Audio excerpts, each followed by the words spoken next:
pour accompagner le processus, en fait, on a pensé au PNUD qu'il fallait mettre en place un programme régional, qui serait donc le cadre à travers lequel nous allons financer l'ensemble des actions d'accompagnement des pays qui aspirent à l'émergence ou des pays qui sont déjà dans ce processus.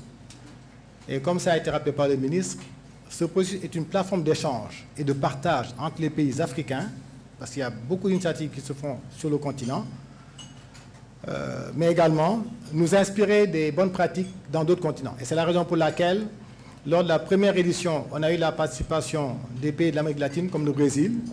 Cette fois-ci, nous sommes en contact avec le Chili, la Colombie, le Mexique s'est également rapproché de nous, parce qu'en matière de gouvernance des gestions publiques, ils ont beaucoup d'avancées sur lesquelles nous pourrons éventuellement tirer des leçons et voir comment les adapter et les contextualiser donc au continent africain. Nous sommes bien entendu aussi en relation avec le Japon, la Corée, la Malaisie, Singapour, qui viendra également nous présenter ces bonnes pratiques dans ces domaines. Nous avons le PNUD, en tout cas, un bureau en Corée, un centre d'études. Nous avons également un centre régional sur les centres d'excellence en matière de gouvernance qui viendra documenter un peu l'expérience de l'Asie et partager ça donc avec nous. Autant d'éléments de partage qui seront donc discutés lors de la conférence. Le ministre a rappelé également les recommandations de la première conférence. La toute première, donc, c'était d'organiser tous les 2 ans une conférence sur l'émergence de l'Afrique. Le défi, c'est de voir donc quels seront les thèmes qui seront débattus lors de ces prochaines conférences. On a rappelé donc les axes sur lesquels on s'est penché lors de la conférence 2015. Quand on a commencé à réfléchir sur les thématiques de la prochaine conférence qui se tiendra donc en mars 2017, on s'est rendu compte d'une chose très simple, c'est que dans la plupart de nos pays, ça a été dit tout à l'heure, nous avons des plans et des visions, des stratégies qui sont très bien formulées. Hein, comme on est en anglais, well crafted, ce n'est pas ça qui manque. Je pense qu'on a maintenant l'expérience de faire de très bons documents.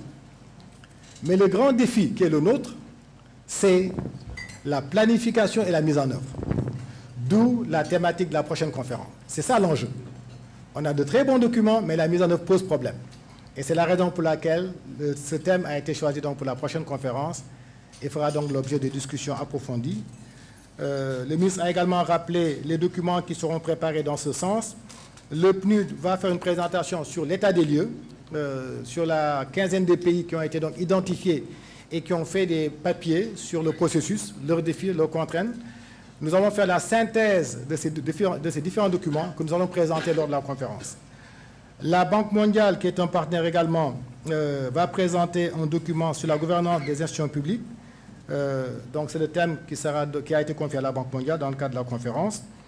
Un document sera élaboré dans ce sens. Et la BAD, qui est donc notre partenaire également dans ce processus, va préparer un document de référence sur les transformations structurelles, inclusives et durables en Afrique.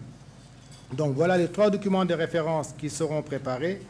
Et dans le même temps, le ministre l'a rappelé, nous aurons des sessions parallèles sur donc, la mesure de l'émergence, l'indice de l'émergence qui a été développé par quelques experts africains. Nous aurons également une session parallèle sur la vision et le rôle du secteur privé sur l'industrialisation de l'Afrique. L'emploi des jeunes étant un thème majeur, si on parle d'émergence, il faut que l'émergence puisse servir à créer des emplois pour les jeunes. Donc, il y aura une thématique sur l'emploi des jeunes lors de la conférence. Le développement de l'entrepreneuriat féminin en particulier. Donc, on nous a dit qu'il était important qu'on puisse se pencher également sur cette thématique. Et la dernière session donc, proposée pour l'instant portera sur la prospective, l'émergence et les ODD. Donc, l'articulation donc, entre ces différents thèmes qui fera également l'objet de discussions lors de la conférence.